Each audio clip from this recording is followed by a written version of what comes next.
All right, good evening, Valpo. Welcome back to week 2 of the NECC matches. This week we have Valpo versus California State University Long Beach. I am once here, your first caster, and joining me in the booth today is... I'm Vector, your second caster.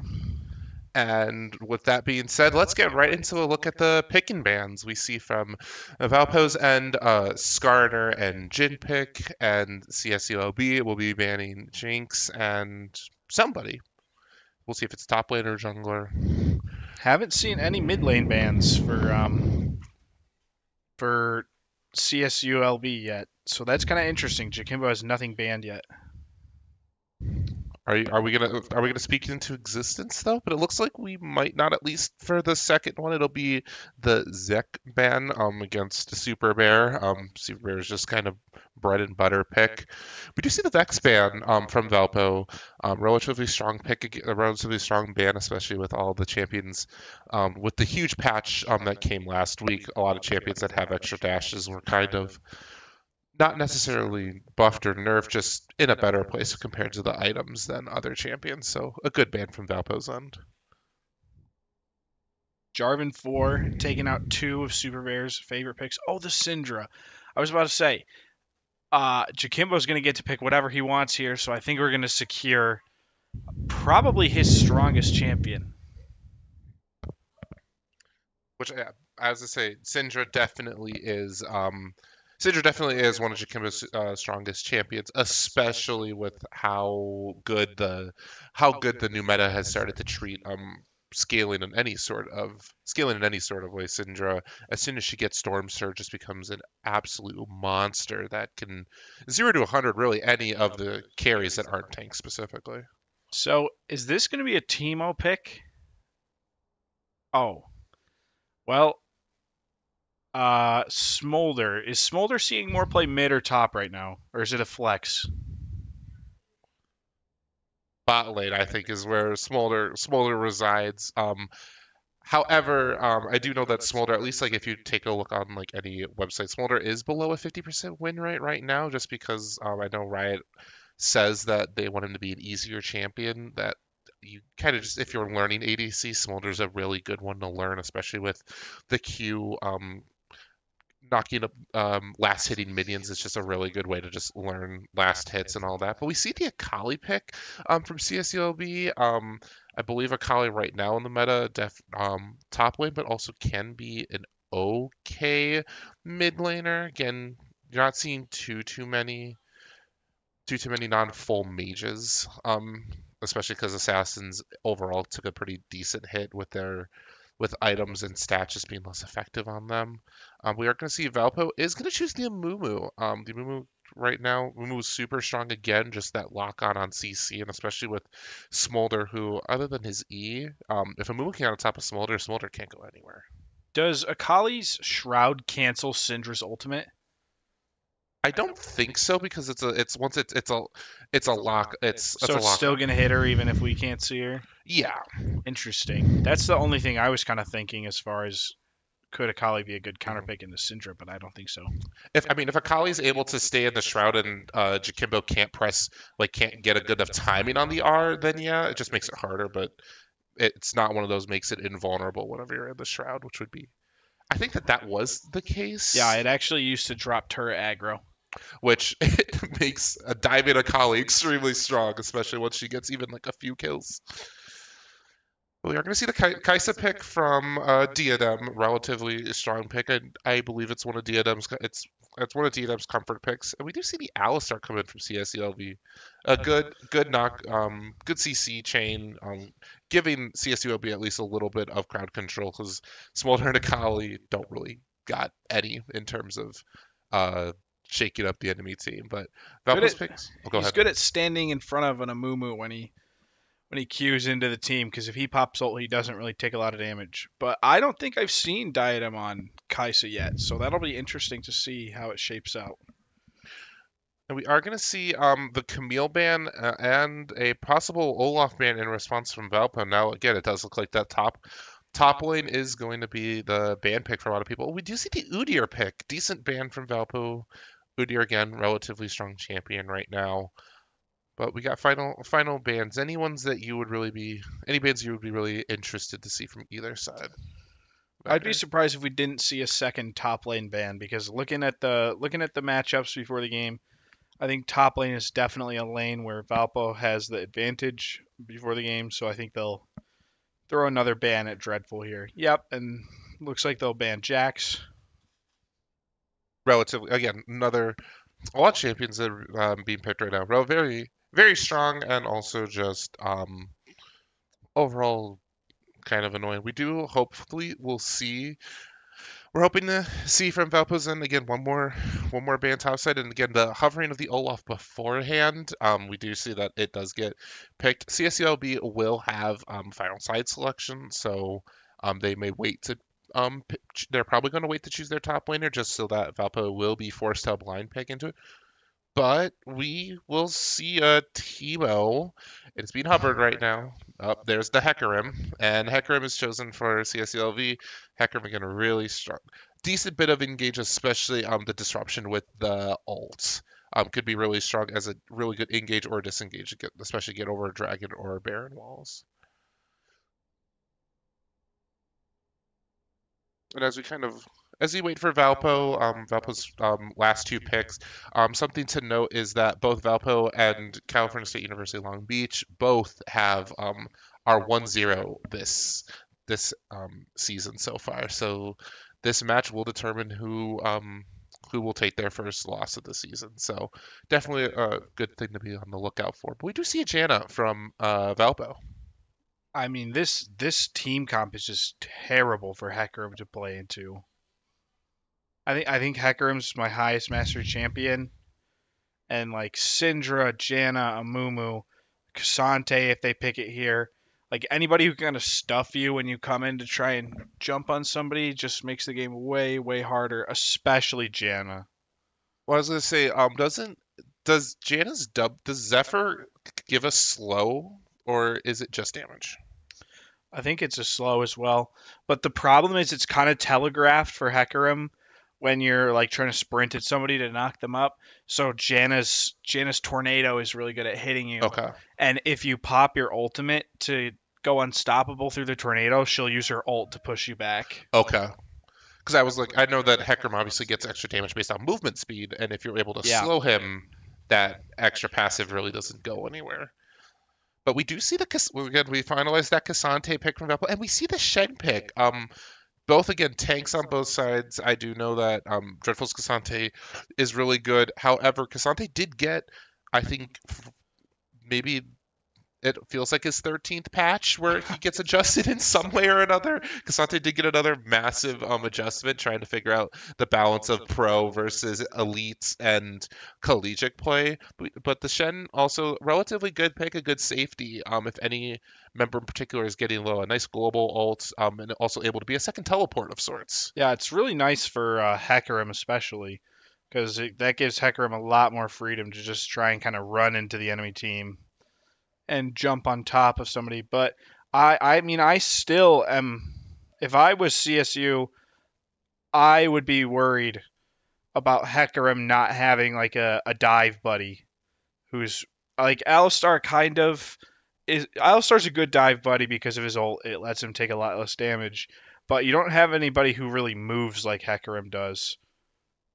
And especially if Cassante is able just like to push Cancel a Hecarim. TP. Yeah, or Yeah, even Cassante just shoves him through yeah. a wall with all out, and Hecarim now is just not in the fight anymore.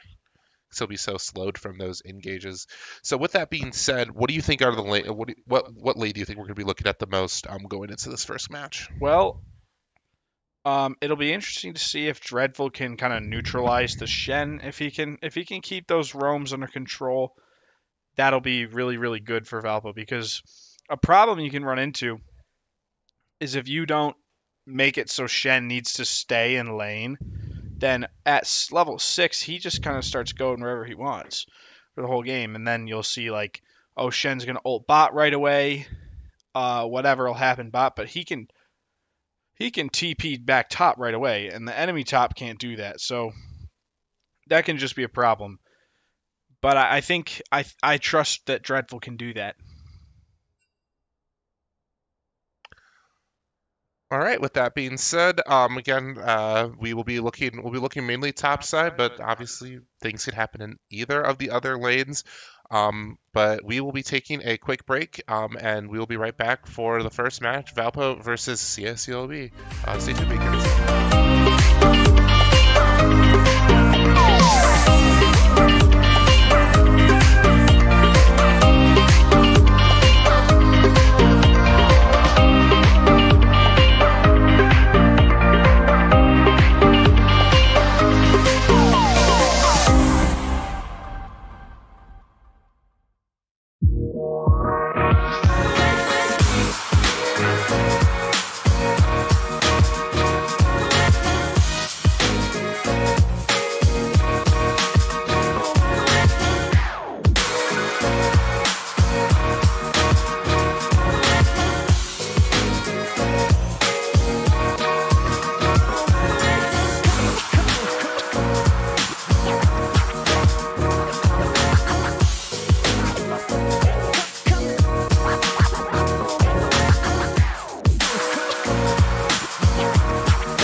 And we're back, Beacons, for the first game of the split. We do see that both sides does look like Valpo might be attempting to do a 4-1 stack, or it might just be a split. Yeah, I'm Again, thinking both teams are going to 5-point here.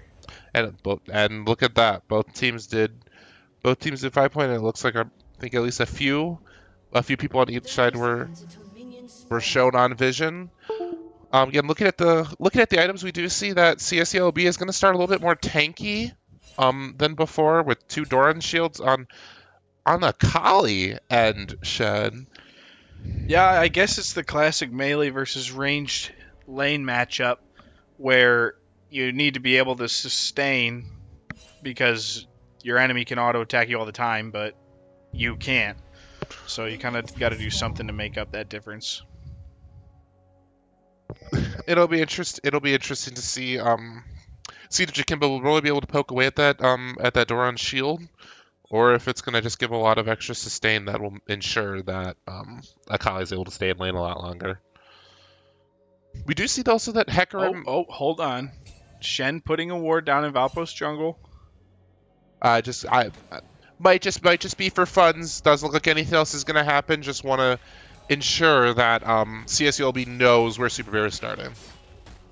Other than that, this looks like a pretty standard start to a game. Just both sides chipping away at minions. Again, quick CS, a very quick CS look. Everyone's doing about even. We do see Akali slightly below, but again, Akali just has to let this wave be. Well, Akali just has to let a wave go because again, she just can't do much right now. It is interesting to see Hecarim does opt for no potion versus a Mumu who does. So just a little interesting. We do see Diadem and Yovana taking an early level lead, so ensuring allowing control of that wave, especially at the start. Hecarim hasn't needed to get a potion at the start of the game for a really long time because of how much his W heals him when you take camps. Like if you take a camp that has multiple monsters at it, like raptors, krugs, or wolves, your W heals you so much. Okay. He's going blue smite, which is pretty much what you expect from Hecarim. You just gotta go fast. Fast is the name of the game. Of all the bonuses you can. Yeah, I don't think this ends well for Shen trading early with Cassante. And we do see Smolder. Smolder does look like he lands his Q1, or I guess Q0, if you really want to be technical. Diadem just poking a little bit. We do see Jakimbo is healthy.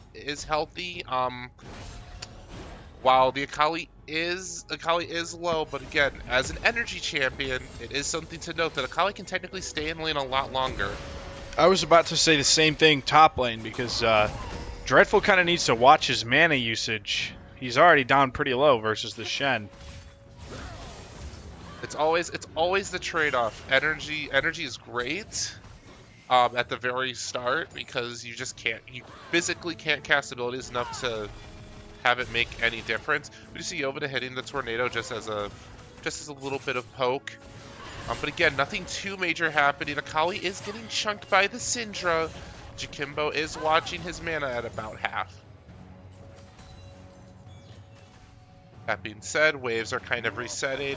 We do have Grubs. Grubs are up in 2 with Hex Tech in a minute. Does look like Super is looking for an early gank. Akali does does nice flash. gank, getting Akali's flash out. I think we almost saw what I'm going to call a Super Bear classic, which is getting first blood on the enemy mid laner, but giving up his own life for it. I think that's definitely what would have happened if we saw that Q connect at the Akali under turret. Which, while it would have been nice, I think it also would have allowed CSULB to start setting up for First Dragon. So, honestly, popping or getting the Akali flash out this early, it won't be up until about 9, with about a 300-second cooldown. Won't be up till just around 9 minutes. Very strong for Valpo, as Akali will not have that summoner spell up for either Dragon or Grubs, or potentially even both of those fights. And Flash is just so good on on Akali especially. Any assassin. Flash is just a really important part of their kit. We do see as we do see that Hecarim is taking Super's Raptors. But we also see that Jakimbo is chunking. Jakimbo's chunking Akali, but Jakimbo did get ganked by Hecarim, taking some damage. We see Super Bear coming in with a Q, not necessarily landing directly on the Hecarim, but doing a lot of damage. But Hecarim's just right on top of you, and that is never something you want to see in the early game, especially, because once he starts just spamming Q, that's a problem. And we see that Hecarim's already up 10 CS on Super Bear. Valpo already needs to be very, very careful about how they handle this Hecarim, because Hecarim getting out of hand is just a disaster. Yeah, I think Super underestimated. I think the amount of damage that the Ghost Q. Add on when you hit Ghost as Hecarim, it's like get an extra 5 AD for 10 seconds, as well as being really, really fast. It's so good, and the cooldown's not that long either. It does look like Valpo will. It does look like Valpo is going to trade the first the Hextech Soul for first grubs. Not necessarily. It's a decent trade. The extra attack speed and ability haste is scaring all of them. We do see Jakimbo. We do see Yovido roaming to the mid lane. I'm trying to look at looking to see if we can get a pick on the Akali, but no such pick being found. Valpo does have to be careful as there are now 3 people around in the mid lane. DNM is starting to get chunked down by Smolder slightly, and again, while it's not necessarily the worst thing, Smolder getting those stacks is definitely not fun. But we do see that Dreadful is looking to does look to go all in and start doing some good damage on that Shen. Not necessarily finding. Oh, if he hits this, that's going to be a big problem for Shen. Oh, does he kill him? Oh, it's so close. But yeah. Shen is, but yeah, is Shen, you were right. That block for Shen was really clutch. Just enough to prevent anything. Dreadful now is super low on mana, but Shen also now does have to really be careful, because even a low mana Cassante, one good ability chain, and that is gonna spell doom. We do see Super Bear up in the rush, looking to prevent something. We do see Shen does look to try to go in. Shen does get the taunt off on Super Bear. Super Bear does have to flash ult in order to kill the Shen. Uh-oh, and this does not look good for Super Bear, or Dreadful for that matter. He's kind of manaless, alone. Oh, that was a flash. Yeesh. A flash that was definitely nice, but definitely would have preferred not to need. And again, Valpo taking a net loss in that engage, 2-1. I do know that Hecarim's ult was used, but again, Super Bear had to flash ult in order to get that Shen ult, and even then, just committing too long to that engage. Shen was low for so long that Hecarim knew to be there in order to clean up. Hecarim's KP is still 100%, and he is currently farming in Valpo's jungle. That's a big horse. He's scary. It is. We can assume with this back, I think that we're going to see Hecarim probably nearly at, definitely having tier 2 boots and 2 components to the items. Again, Jakimbo has been holding his own against the Akali, but the problem is with that roam, Akali is now ahead slightly. And even though Akali did win Mercury Treads first, we do see the Dark Seal, showing that Syndra is confident in, or Akali is confident in her abilities. Super Bear does look like is where the. Honestly, thank you, Alistar, for that one. Pushing Super Bear back out of the range of his ADC. That's kind of nice. We do see the level 6 now by both supports. So again, Alistar and Jaina both. Now that everyone has their ults, the next dragon in a minute 20 or grubs at 45 seconds is going to be. Could potentially be seeing a lot of ults and a big team fight potential happening from both sides. Yeah, Jakimbo chunking down the Akali with really good placement on the on the QEs. And specifically just watching Smolder does have Q1 again at 25 stacks, 125 and 225 are Smolder's big power spikes. And so Valpo does have to be careful trying not to give Smolder too many stacks. Diadem is clearing up the wave. It does look like that it's going to be a 3v3. Dreadful does need to be careful as the Hecarim is nearby. Nothing necessarily happening, but it does look like Valpo does have to respond very safely if they would like to get these grubs. I mean, I think, Alistar has been sighted mid lane, so I doubt Valpo's going to be able to contest these grubs very much at all. We'll say Valpo, especially since they have both laners in the bot, looking to get a pick on Smolder would be huge right now. Extra turret plating and the ability to set up for Dragon really well. We see Super does look like he's going down to the bot lane, but that does mean that CSULB does take 3 grubs, making it 3-3. So Void Lanes don't exist this game.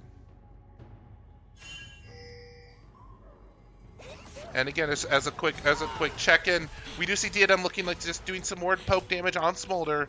Do have to call out Jakimbo for being the first person to reach 100 CS. Right around 11:20. Does look like Valpo is preparing for Valpo's preparing for an engage. We do see Super and that's perfect. That's just what you want to see. Oh, Alistar's ult is keeping alive, and Hecarim's on top of Valpo. Oh no. Yeah, that is not what you want to see for Hecarim. That is, you really need to save your ult as Janna until Hecarim has used his ult. Oh! Jakimbo gets the shutdown on Hecarim. Which I think the shutdown is going to prevent a dragon being gotten.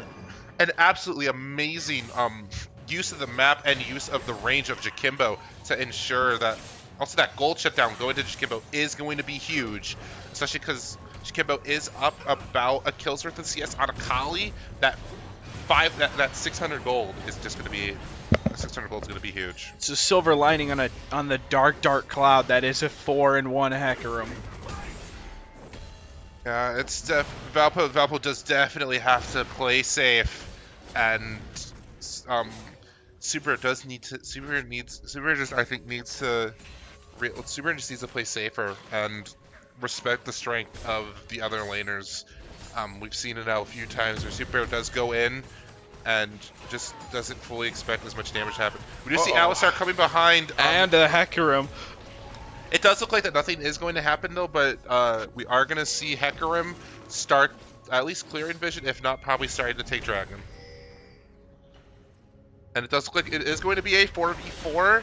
Valpo, CSULB and Valpo both have to be careful right now. That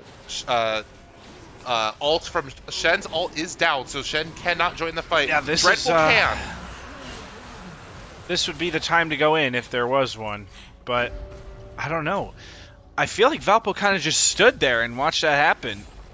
I think they were decided Dreadful wanted to go in, but it looks like that Dreadful was just going to take some extra plating from the top lane, which is not necessarily a bad choice. Again, Jakimbo is poking down Akali, and it does look like, I believe at least from level, Jakimbo's at least 45 Dark Splinter stacks. I would assume probably more. I would love to see, but I would assume we're probably, okay. Dreadful does have to be, Dreadful is going to start taking down the Shen. Hecarim is nearby, able to, looks like possibly join that fight. Oh, Dreadful I think is about to go down here, unfortunately. Dreadful does a lot of damage. Wait. Dreadful nearly being able to hold his own in that fight. Again, a 3v1 and doing a really insane amount of damage. Yeah, I think if Akali wasn't there for that one, it could have gone either way if Akali hadn't been there, but and Super Bear's entire topside jungle is about to get taken by Hecarim. And yeah, however, again, another small silver lining is we do see that Diadem was able to get a pick on the Alistar bot lane, and with Diadem and Yovana with no one else able to respond, they are going to do massive damage on that tier 1 behind And, turret. you know, we do actually see Super Bear looking to take Hecarim's blue buff that just spawned. That's smart play from Super Bear, splitting the map. They call it vertical jungling, where you kind of agree that one side of your jungle is your opponent's, but while they're busy taking yours, you take theirs. It's definitely not optimal. You would like to be able to take your own jungle and some of the enemies, but especially with a Hecarim that's up about 30 CS and 4 kills, you really can't afford to be a picky jungler with this. Gotta take what you can get. And Hecarim's already at 2 items at 15 minutes. It's really scary. And also, not to be a bearer of bad news for Valpo, but we see a Cloud Soul, which for Hecarim, that is pure stats. And Hecarim doesn't have his boots yet. And Boots' Hecarim is a big power spike. I always used to go Boots of Lucidity, which I think he's planning to do as well, considering he didn't buy any extra component for them. Just because the extra... Oh! We are going to see a lot of damage on the Akali. That's not enough to... Oh! Not enough to outright kill, but we do see that Jikimbo and Super Bear are nearby. Super Bear does show, I think, with that Q that he is there. But it does look like there could be potential for a skirmish at 3v3 towards the Red Herald. We do see the Smolder ult come in. We see the Janna to try to prevent as much damage. Yovana getting low, but it doesn't look like Smolder or Alistar is going to be able to do enough to kill. We do see the knockup, but the Alistar is going to take 2 tower shots, which is going to do a lot of damage. I'm honestly surprised that Alistar didn't go down there. I'm surprised too, and I think Diadem is looking for it, was trying to look for something, but just not able to get a knockup to ensure that anything happens. We just see that Super Bear's ult is up, but again, with being a 5-in-1 Hecarim, even a 2v2 there is not really a guaranteed end. Hecarim actually is pretty squishy right now. Because he has just raw damage. So I think the two of them, with their armor and their CC abilities, I think they could have won that 2v2. Actually, not like their armor matters much, because Hecarim has Black Cleaver Eclipse. Yeah, so just able to absolutely melt both lethality and armor shred. It does look like that CSULB is going to start Rift Herald. And Valpo is going to have to choose how to respond. We do see that Akali is getting chunked by Jikimbo. I was going to say, how many times do you think we're going to see Akali get chunked in that bush this game? If you're CSULB, you've already been chunked too much. If you're Valpo, she hasn't been chunked enough.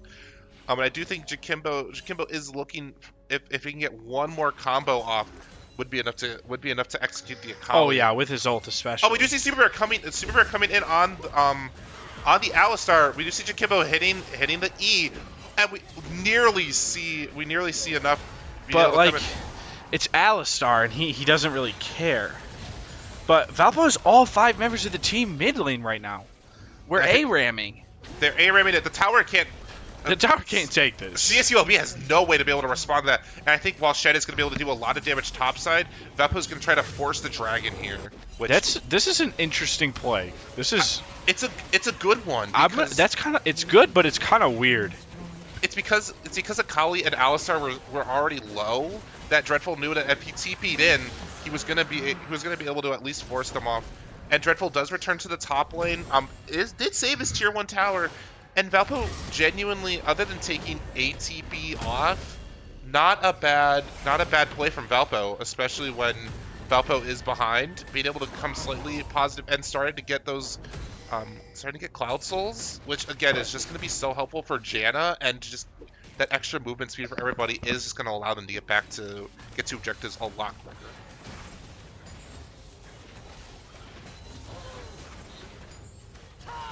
As I say, with this being said, taking a quick look at the CS, doing a quick CS look, we do see that Dreadful is down about 10 CS from Shen, so really not relatively anything to write home about. Super Bear is down almost 40 CS, which it does spell bad news. It could spell some bad news bears. Syndra is up though, about 25 CS, plus that shutdown from earlier. Sintra is on her second item, which does pretty good wonders. Diadem and the Smolder basically tied, 170 now to 173, but just about even. Smolder at 2 items and Kaisa on a back, able to probably get her second item. And then Janna and Alistar perfectly tied at CS as well. Alistar slightly more assists just because of some more fights breaking out. We do see the Herald being popped mid lane with Alistar piloted. Does look like, I think Super Bear is trying to look for maybe a potential engage here. Does land the Q on a minion, but not able to do anything. It is a 4v4, and even with Rift Herald, CSULB is not able to find that mid-tier 1 broken on Valpo's end. I mean, that's kind of what you have to do as Valpo here. Is just don't give up any more ground as much as you can. And I was gonna say, even though again it's not the best for Valpo, we do see that Valpo is only down about 1,800 gold, which for how far ahead the Hecarim is, not real. When most of the lead is now just centered right on that Hecarim, really not that bad. Hecarim just bought a bunch of components, but honestly, magic boots here, I don't really know. Because Janna's stuns are both knockups, Casante's stuns are all knockups, and those aren't really helped at all by Tenacity boots. I would have gone with Berserkers or Lucidity boots. Yeah, the Ionian would have probably done a lot more. Again, more W's, more Q's. Because if you just spam Q, you're golden. Like, I always like to build Spear of Shojin first, and that was always really fun. Because your Q was on like a 1 second cooldown by the end of the game. Less than 1. And again, just keep spamming Q does so much damage and proccing. Because you build usually a Shojin isn't a Sheen item, is it? It is. Actually no, I don't think it's a Sheen item. It's not a Sheen item. But even like because the whole idea is that you actually lose damage by auto attacking. Late game is Hecarim, you just want to hit Q. And before it got really nerfed, you would build Manamune as well. And that would do so much damage. But we see Super Bear just barely missing the Q. But it does look like we are gonna... It looks like that there could be a potential Baron play here. As we do see, it is a 4v4. Akali and Jakimbo both do have ults, so if something happens, they are both able to respond. I mean, we're back with 3 members of each team mid lane. This game is... History is a circle, as they say. It does look like we are trying... It looks like we are maybe going to see... Velva does need to be careful because they have 3 people topside able to collapse in on this tower. That does look like they might be trading mid-tier 2, which, again, not necessarily a good trade. We do see the ultimate. We do see that... Okay, big damage on the Smolder. Big damage on Smolder. Not enough to TP. But we do see the Smolder ult very late. That was a ton of ults. That was Jakimbo's ult, Super Bear's ult, Shen ult, Hecarim ult, Smolder ult. So that was 5 ults in that little skirmish there. And 2 flashes being used too. So again, not necessarily a bad trade from Valpo's end. Taking 3 ults to 2. All that with Dragon up in 8 seconds. Smolder does ping for us to know that Smolder's at 195, which that Q3 is scary. Super Bear is out. Super Bear is about to go down. Is out of position and does. Dreadful TP's into the pit. Dreadful is just going to dash out. Yeah, he's dashed into a teammate. He's trying to get out of there. But we are going to see if Jakimbo can get another pick. I don't think they can actually do anything on this one. Without a Mumu ult, or a Mumu at all, they kind of don't have any engage. So, I don't even know what Valpo should do here. Not let Diadem get picked by the Akali. They do got to be careful now as the entire team is collapsing. Again, Dreadful... Dreadful is... Natan? Yeah, I think Dreadful's gonna go down here. Yeah, feared back towards the enemy team. Dreadful will fall to Shen. Could be worse. It could be, but we do see the Heartsteel stacks are starting to be gained. Yeah, but now I think we'll be seeing a Baron play pretty soon. And Akali burned her TP to go bot side. So this does mean that Syndra does have the ability to join a team play and make it a 4v5, especially if Baron starts getting around 6,000 health. Super is going to be able to grab the enhanced blue buff, it looks like. Not necessarily able to find anything on it. Hecarim ends up taking it for the other team.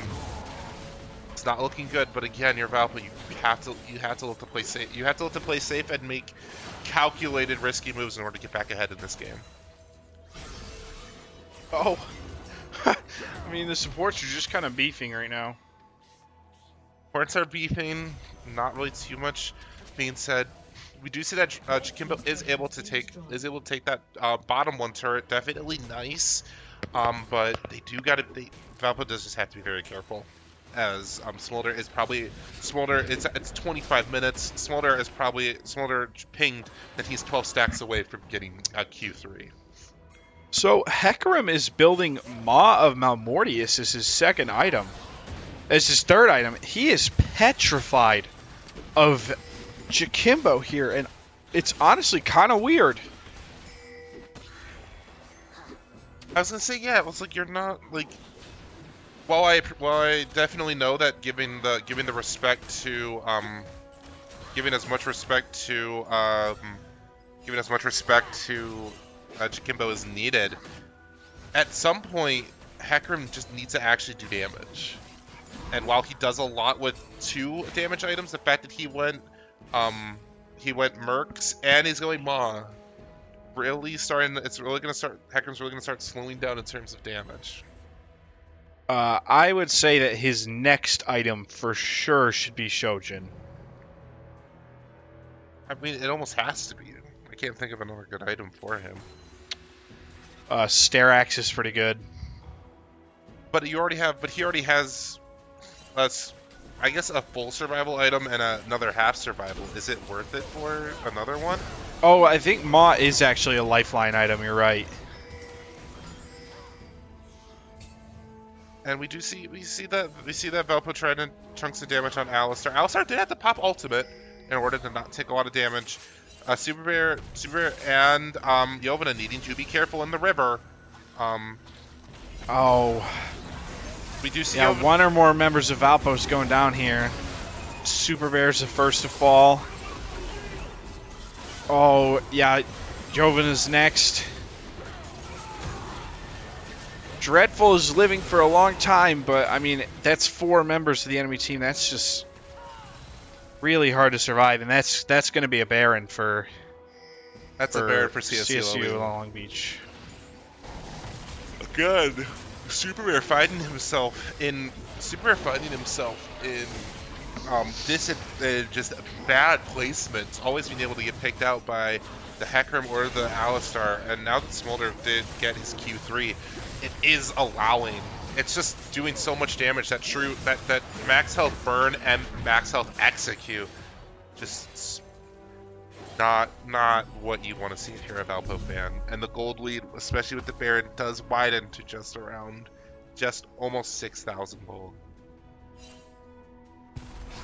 Yeah, I think Valpo really needs to start taking some coordinated gambles here where it's like, hey team, let's try and do this thing to get themselves back in the game here. You have to, and we do see that. All right, Valpo, Super going in, not having any engage to follow up on that. You see Diadem popping barrier and flash trying to get out. Akali doing major damage, and Dreadful's in the backline, but I just don't think he has the damage to take anybody out through all this support. And Jakimbo and Yovana are going to be the only people left alive to possibly make a play here. And they're looking to do something. Oh, pardon us for 1 second with this technical difficulty. But we do see that they are just going. It is going to be a 1-3-1 with Hecarim looks like he's going to solo dragon. Kimbo is able to continue to chunk it out and doing a lot of damage, just not being able to find anything too crazy. They do have to be very careful. That burn doing work. And it does mean that Valpo's tier 3, their inhib turret has fallen with this bear. I mean, here's the problem right now for Valpo. Is you can't really have any one person answer Hecarim. You can't really have any one person answer Akali. Except Dreadful could be up against Akali, but it's just so hard to send people evenly and then Shen ults to somebody. This is definitely going to be an uphill battle for Valpo. It definitely is. But again, anything genuinely with how long respawn timers we have, if Valpo can get one really good coordinated play, this is going to spell doom for either team. Dreadful does look like he's maybe potentially just gonna look to get out. Valpo just has to be very careful here about what direction they end up choosing. Currently, CSULB is going for a 1-3-1. Syndra is looking to respond to the Shen, but that does mean that they are going to start pushing waves in mid and top. Dreadful doing damage and Akali having the lead. Man, Dreadful's down 2 levels on this Akali. We do see Zanya's being popped, and just barely not being enough to just Shen TPs to the Akali to save her. Inhibitor goes down. Trying to keep them off of Yelvin. Dreadful not being able to give it enough peel. We do see the Smolder ult come in. Super does. That's a big ult from Super Bear. Super ults for a 3-person ult. Smolder does pick up the triple kill from the burn, and with Dreadful being the only one left, Dreadful Jakimbo may be able to make something happen. But unfortunately, it does look like that Jakimbo is going to go down with a fight. But that is going to be the end of game 1. So with that being said, Valpo does unfortunately take a loss to CSULB, 32-minute game. Vector, what do you take of that game? I don't know. I think Valpo just stumbled really, really hard early. Like, Hecarim's such a snowballing champion, and they really just have to... I think they'll ban Hecarim next game with how dominant he was, but I think there's a lot of things Valpo can change up for game 2. As I say, I completely agree. With that being said, give us a few minutes to get the team ready, get us on a quick break, and we will catch you in a few minutes, Beacons.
right, Beacons, and welcome back. This is the second pick ban phase of the Valpo versus CSULB Gold. Sorry, that's a mouthful.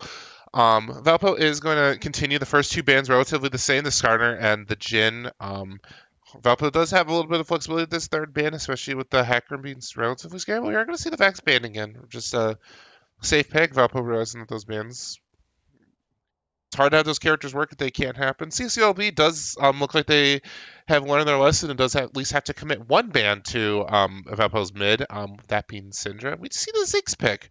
Pretty popular pick we've seen from pretty popular pick we've seen since the start of both Gleck and NECC. Now, I'm personally curious as to how Hecarim made it through this ban phase after seeing how the last game went. It's possible that Valpo doesn't see Hecarim as what went wrong last game, but oh boy, I hope this isn't a Hecarim as the second pick here.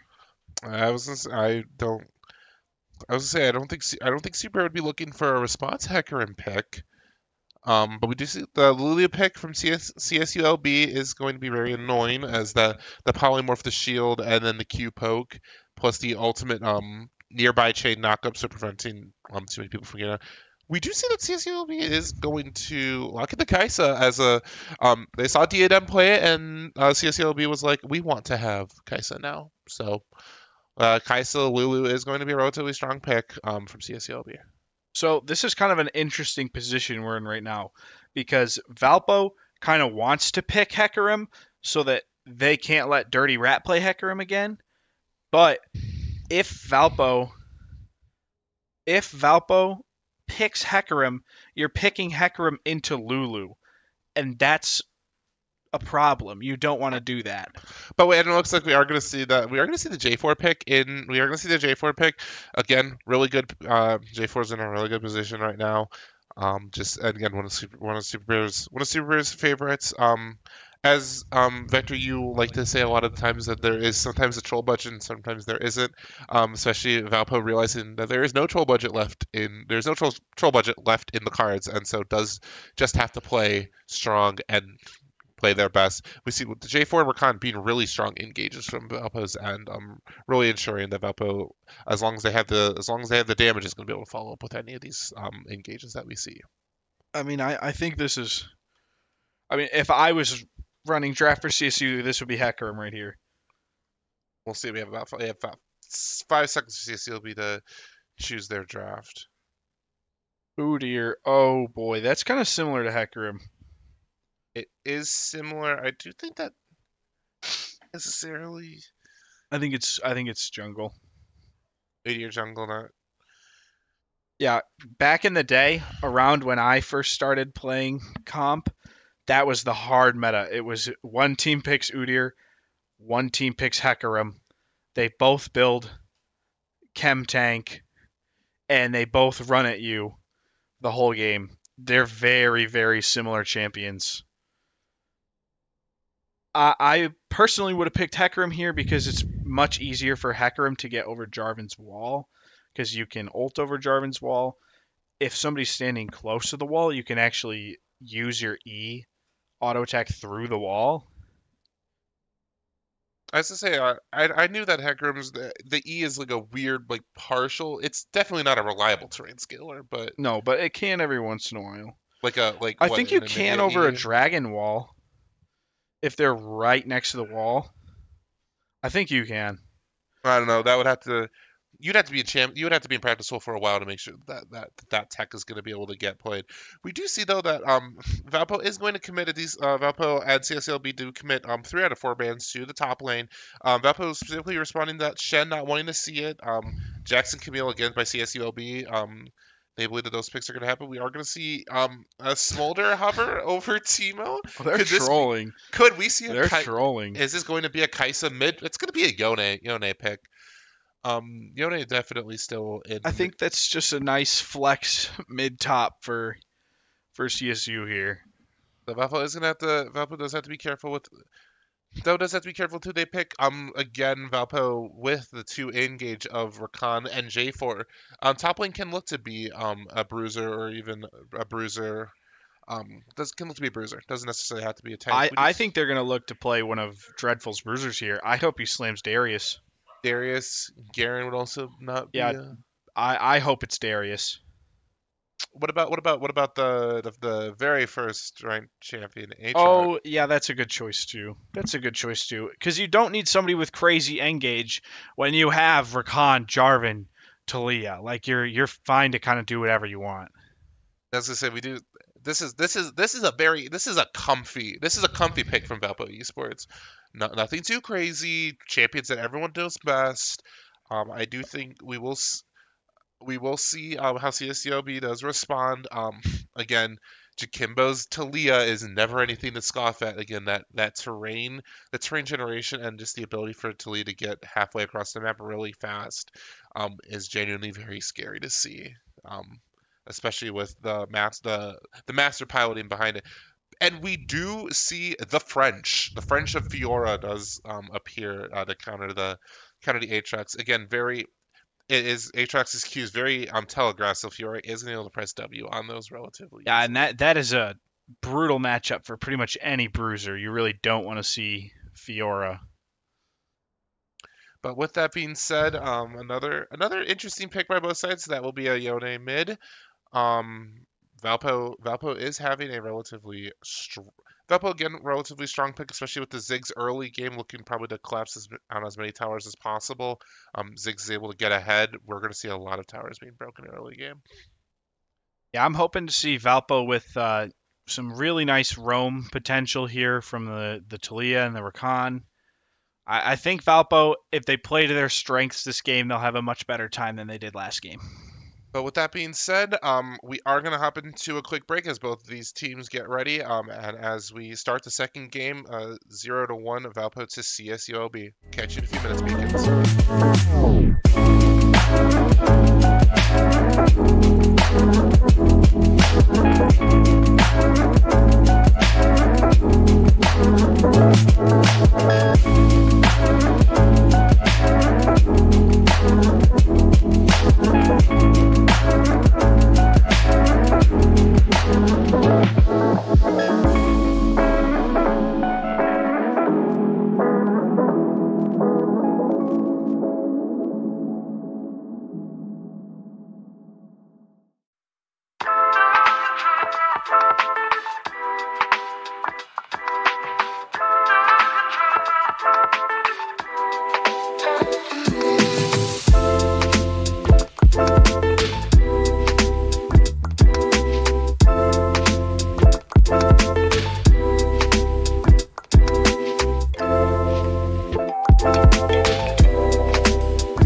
All right, give us 1 second.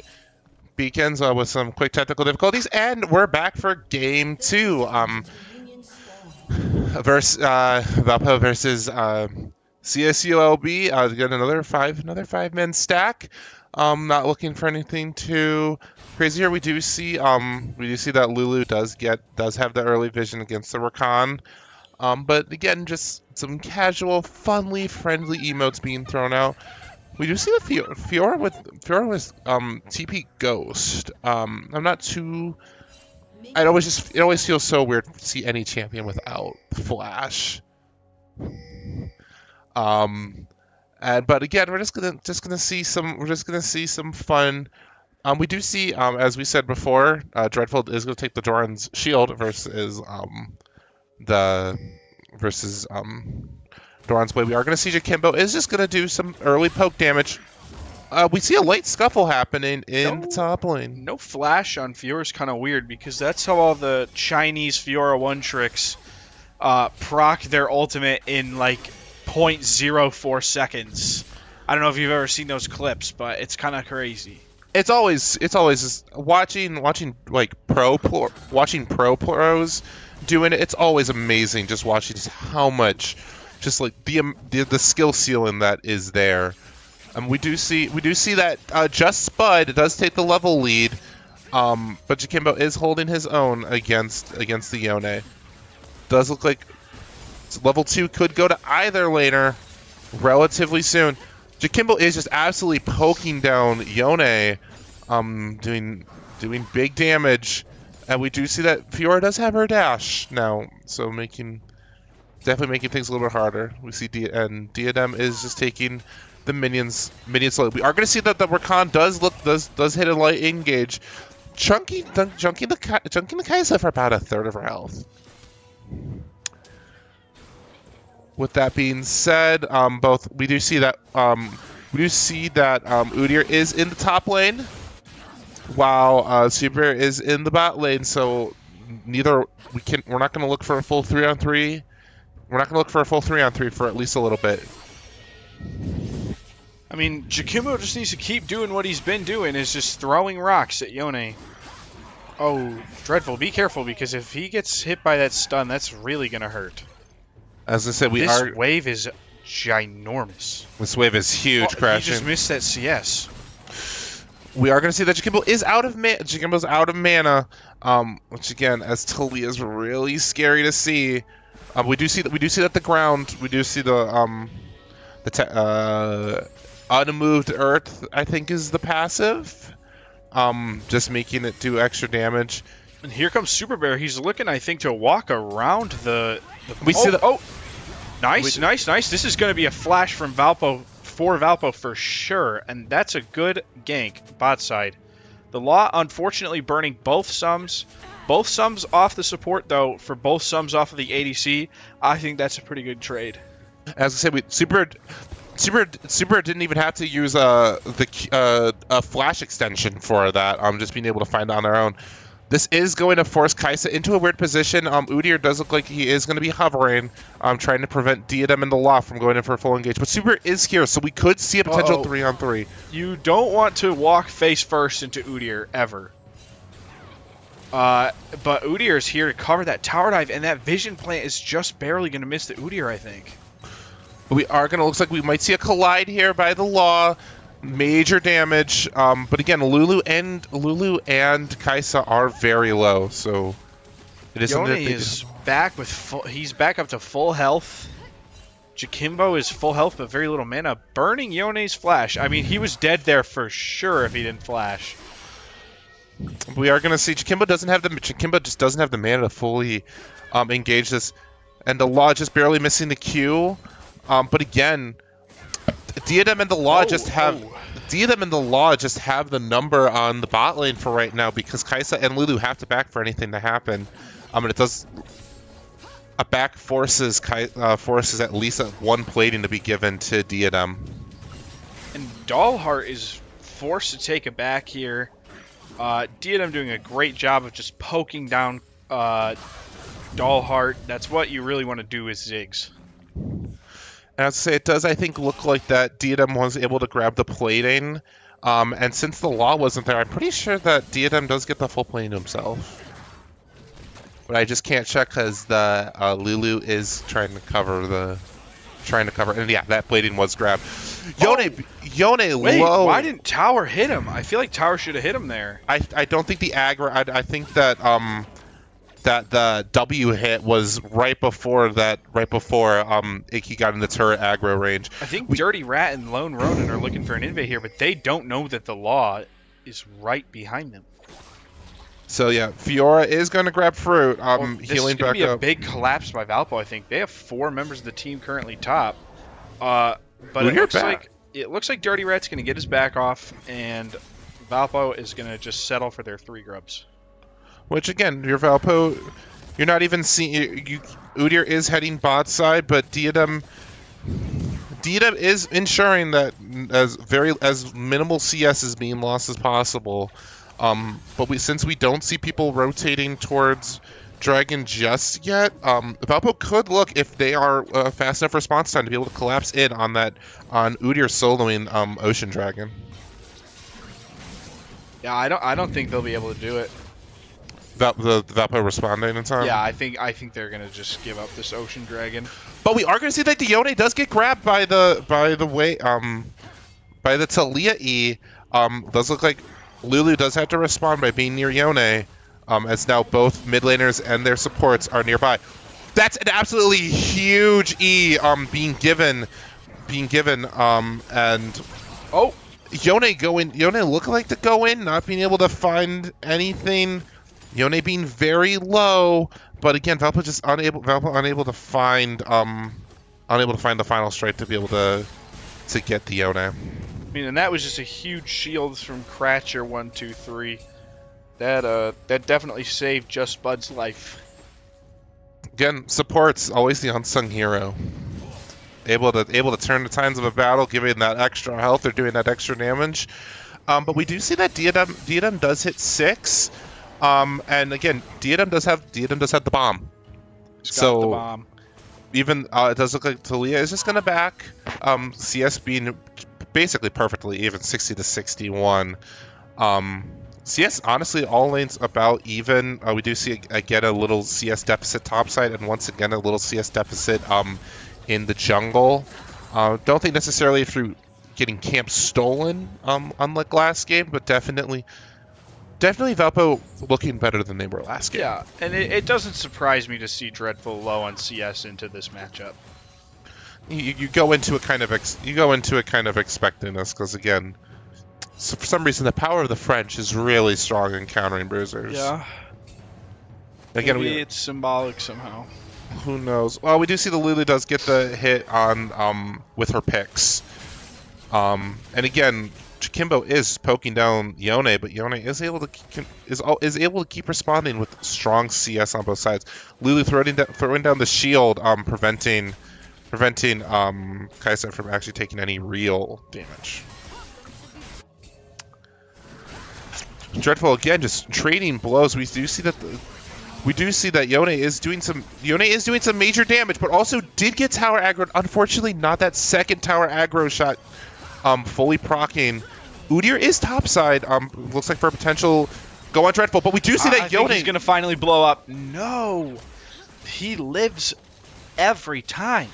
But again, Yone having to pop ult to get out. Again, not good. Dreadful needs to be careful here, and I think he sees this. Dreadful flash ults trying to prevent anything from happening, but unfortunately the Fiora is able to get first blood. Again, give us 1 second. Pardon us for the apologies. I'm just trying to do a little bit of camera redirection here. Again, absolute a good play by CSULB in looking for a good play by CSULB looking for that, and they are able to see it. We do see Super does pop the ultimate, and Lulu counter ult and flashes gain out of that. Valpo does need to be relatively careful here, but we are again not looking too negative, especially as Diadem is now able to get major plating damage. And while maybe not being enough for bomb, Does look like a potential 2 platings being grabbed here by Valpo, which again, very strong. Very strong if you're... The Law did take Demolish, and that's just going to be super helpful in getting those towers down low for Diadem to blow up. But we do see an engage here from Valpo. Going to really try and close in on the CSU bot lane this time, but just short of a kill on the Kai'Sa. And Diadem, I was going to say, both sides are low on mana. Just Kai'Sa now actually at 0 mana, so Diadem could look for something here if good engage happens by the Law. But also that tower's starting to become dangerously close to being bombable. And that extra gold would be huge in the hands of Valpo. You know, this looks like Fiora might be trying to get a collide proc, but Dreadful is preventing that from happening. We do see Udyr in Super's jungle once again, taking his Gromp, and probably will rotate to take his Wolves soon too. All right, if you're a Valpo fan, Vector, what do we need to see for Valpo to make a successful turnaround here? We need to see those control wards in Valpo's top jungle get taken out, because it's one thing when you see just stealth wards sitting in your jungle.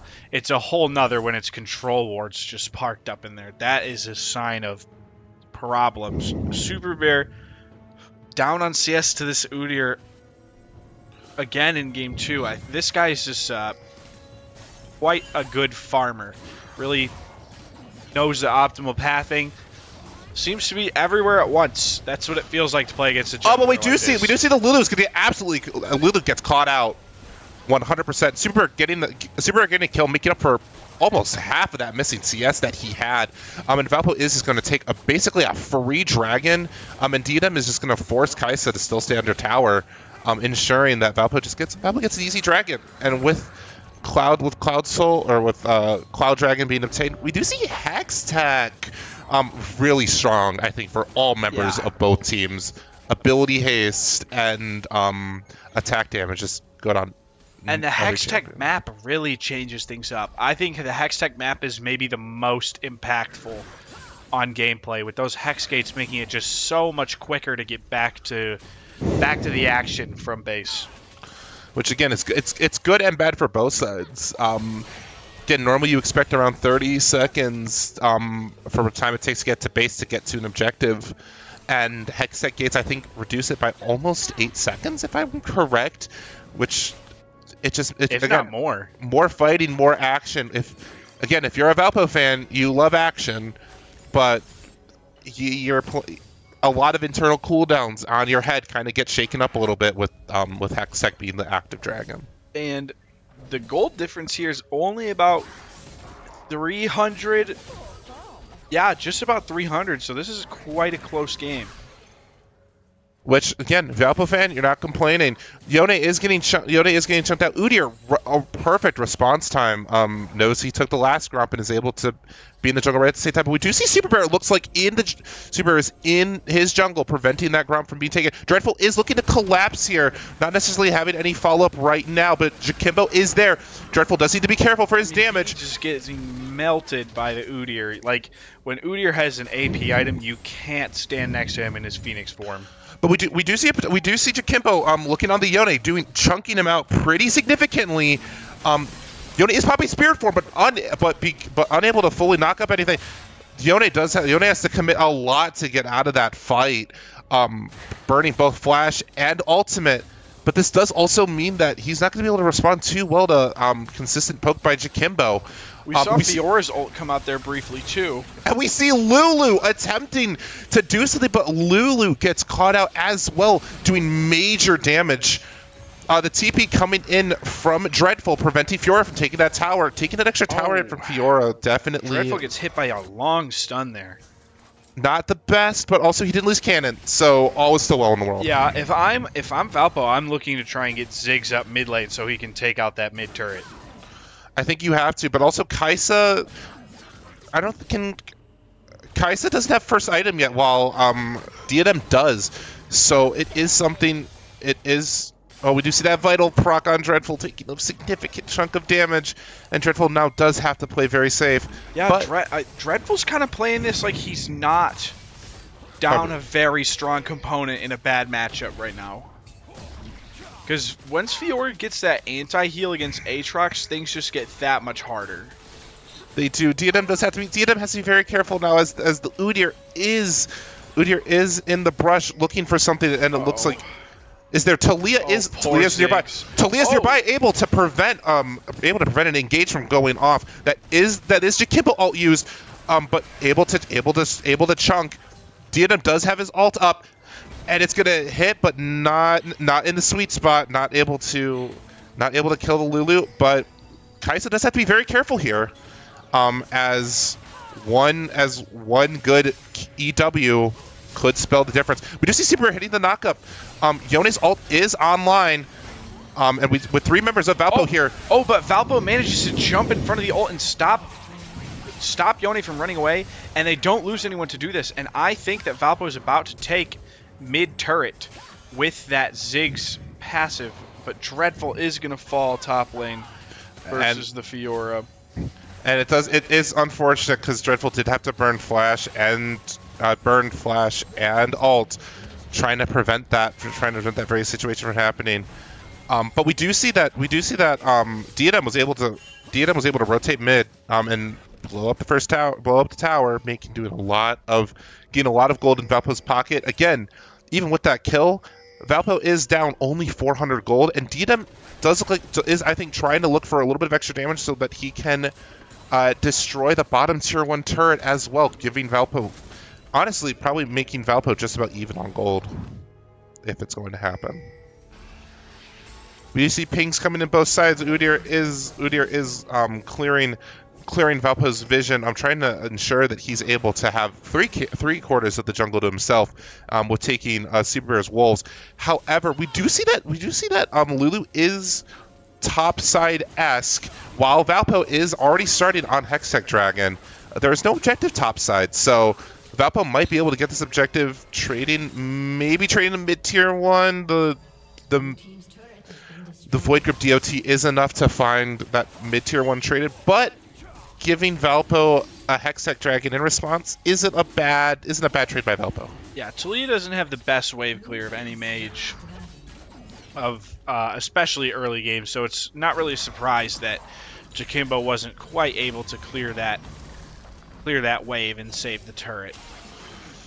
But we are going to see Diadem. Diadem is about even on levels. Level 11 will be big for Diadem, hitting that upgraded bomb. With that being said, again, taking a quick look at the map to determine, taking a quick look at CS. Not nearly as many kills on either side this game. Valpo actually up in kills, pretty actually evenly split between the jungler, ADC, and the mid laner. Both kills are on the Fiora at the top side.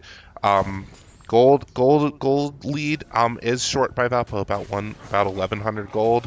CS, Valpo losing in almost all departments except for the mid wave. With that being said, Lulu is clearing vision as CSULB is probably going to be looking to either force or at least be there for a potential Baron fight. I think Valpo also needs to be a little bit careful of CSU's ability to scale this game, because that is 4 very hard scalers on the top 4 members of CSU's team. Like Fiora, Udyr, Yone, Kai'Sa are all kind of well known for their late game dominance, especially Udyr and Yone. Once they get a few items going, it's really scary. But we do see that Yone did build Blade of the Ruin King, which I know makes sense, but Blade did take significant nerfs this past game, just making it not nearly as appealing as it normally would be if you were a Bork fan. Uh-oh. The law does get caught out here, but it is a 3v2, and it does look like that it's just going to be a disengage from CSULB. You see Yone's TP coming out top. Uh-oh. And Yone whiffs the ult. The law Law does look to do something, and unfortunately, Jakimbo's ult just barely not enough to allow Fiora to not get over that. But Valpo really take that opportunity for what could have been a disastrous counter gank, turning into a reverse counter gank, and just Valpo keeping it in here for keeping it in. Valpo did spend 3 ults there compared to CSU's 1. Jakimbo doing his best to get a pick mid lane and does find the Lulu, and Dreadful and Co are trying to turn things around top lane, finding the kill on Fiora, hunting down the Yone. Oh, Super Bear picking off the Yone. And we are going to Rift Herald crashing top lane. We this are going to see a huge play. Dreadful is piloting this, going to do huge amounts of damage with the Ziggs bomb, able to knock out that top tier 1 turret. Valpo turning what was looked to be kind of a little bit of a risky fight into a very strong push, being able to take mid, top tier 1 and tier 2 with not even losing a single member in that fight. Yeah, that was really good. That was when life gives you lemons, take 2 turrets top lane. That's what they say, I've heard.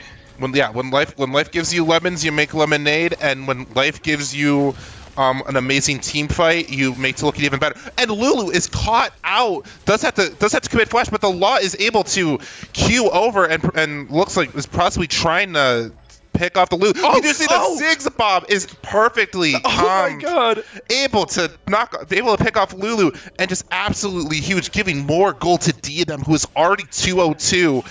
Able to now be instead of even with Kaisa and that CS being positive. Fiora is going to look to get a demolish off. Diadem does look to respond, doing. Wait!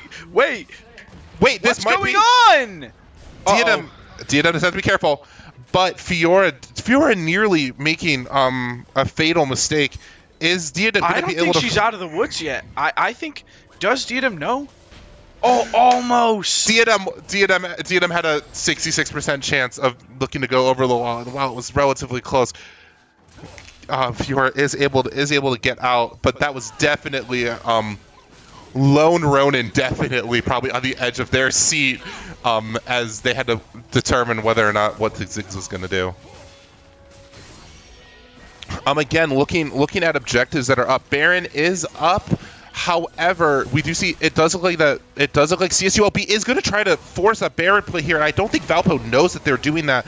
It is going to be a Baron for Dragon Trade, which it's not the best for Valpo, but if Valpo is able to get that Dragon, it does get them at Soul Point. Yeah, if it was this Dragon gives Valpo Soul, I'd say that's a solid trade. Soul for Baron. You don't want to give up Baron, but it's only a couple minutes. But Valpo does get the Dragon, but this is a 2v4. That is not good numbers. Oh, we see the Ziggs bomb coming in, nearly able to pick off. Jakimbo just find the Udyr. That was huge by the Law, being able to stall for just a second and let Dreadful get the kill and stay alive. That was really good by the Law. And like you were saying earlier, supports are kind of the unsung heroes in a lot of these plays, and it's important to kind of look for stuff like that. And Jakimbo was able to find the pick on Fiora. Fiora thinking that she's able to do a lot with that Baron, and while Baron is super strong, it's not enough to prevent you against a really fed mid laner.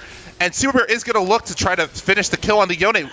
Valpo getting an ace with 4 people in their base. Respawn timers are coming up very quickly on Kaisa and Udyr, but it looks like Valpo is probably going to at least try to drop a few wards and back. Yeah, Valpo, that was huge.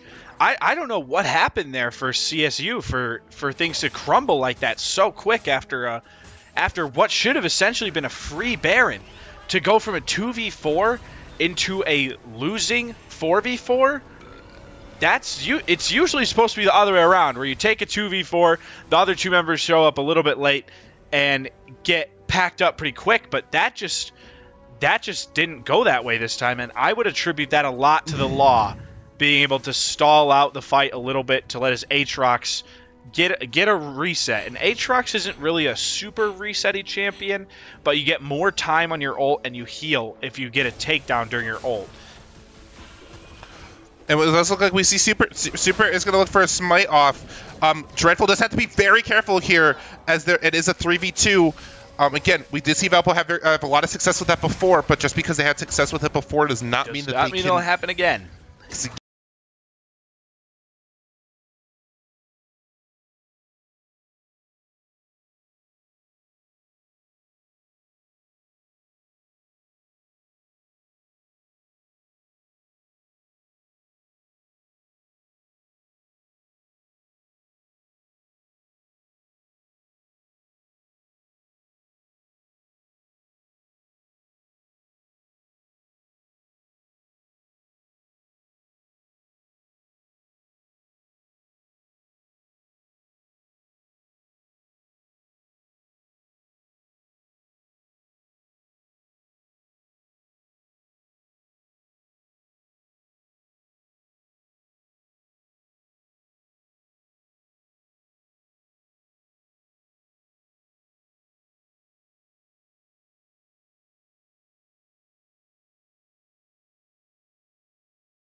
All right, sorry about those technical difficulties really quick. We are back. Did anything happen? A lot of things happened, it looks like. We see Jakimbo's down, Fiora's down. Does look like that CSULB is going to set up for Dragon. It did look like that Jakimbo was able to get a pick earlier, and I'm trying to figure out who got the kill. It's the Fiora who's gotten all the kills from CSULB. Diadem and Super may be looking to try to steal, but again, the bomb not being able to find full purchase. And CSULB does take their second dragon, negating Valpo's soul point. But again, looking at this, CSULB is fighting an uphill battle right now. Whoa! Sorry, whoa. This is the night of technical difficulties. We apologize. We apologize, Valpo fans.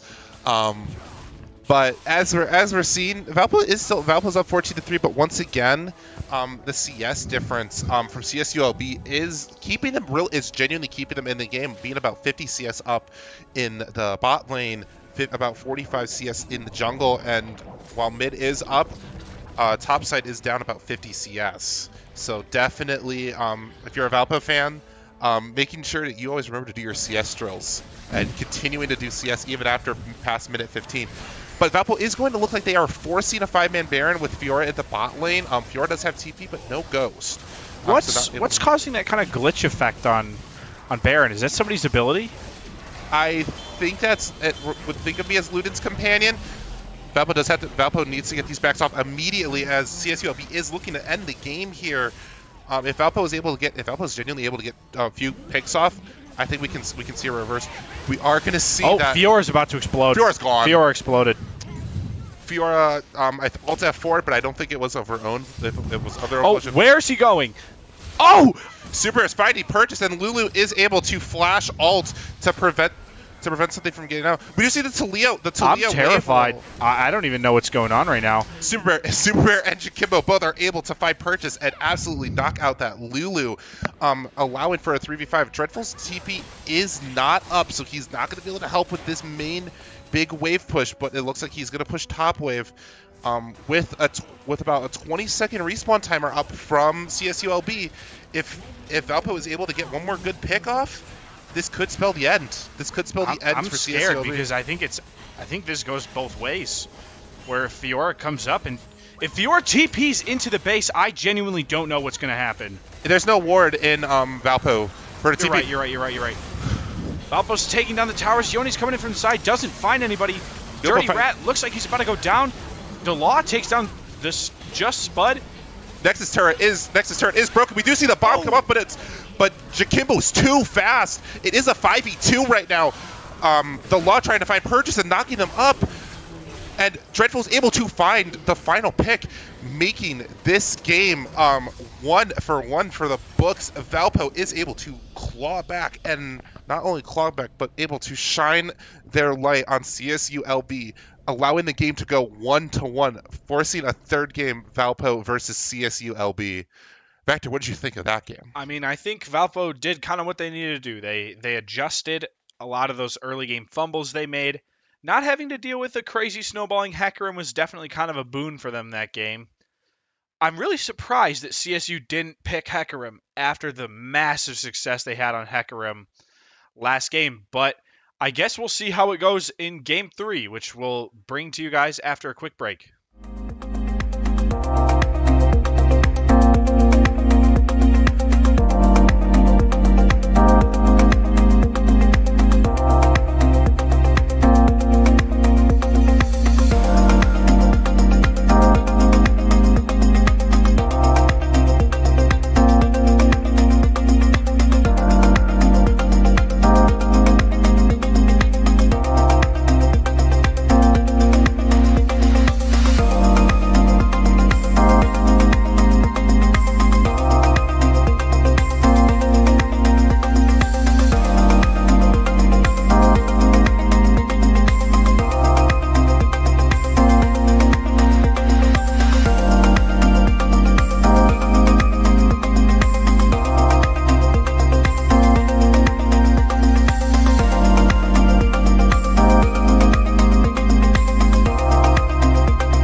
all right, Valpo. Pardon us for the little bit of a longer break. Had yet another round of technical difficulties. The stream layout not really liking us this week. It's our graduate assistant did a lot of work behind it, and it's Vector and I that I apparently can't handle it too well. So we'll have some more practice with that in the coming break shortly. But quick look at the final draft here. We see once again Syndra, Pikmin, Viego, Super Bears, Ziggs, everyone really on again another comfortable champions. But we have a little bit of decent engage, especially with Dreadful on the Gnar and the Law on the Leona. Yeah, that I mean,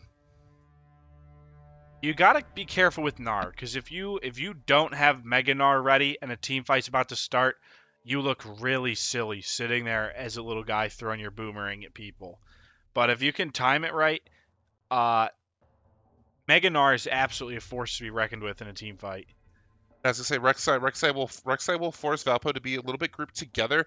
Kind of surprised that we're not going to see like an Orianna or something because of that forced grouping to ensure that you're able to get a really good ultimate. But again, we see the Smolder pick. Smolder was absolutely devastating once they hit 225, so Valpo will have to be very careful in the bot lane. Akali in the mid lane, not too special. And again, Olaf with that unstoppable CC is going to kind of be a little bit of a pain, but doesn't do much good when you are dead in their tracks. Yeah, I mean, Valpo has a lot of damage this game with the Viego, Syndra, Ziggs. Gnar's got some good damage, so I think it's possible they can just blow Olaf up. And with that being said, both tracks look interesting, and Valpo and CSULB is going to go into the final game of this match. Then this is going to determine who will walk away 2-0 and who will walk away 1-1. We'll catch you in a few minutes, Beacons.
And we're back with Game 3 of Valpo's match against California State University Long Beach. CSULB. A little bit, once again, a little bit of a mouthful, and since we said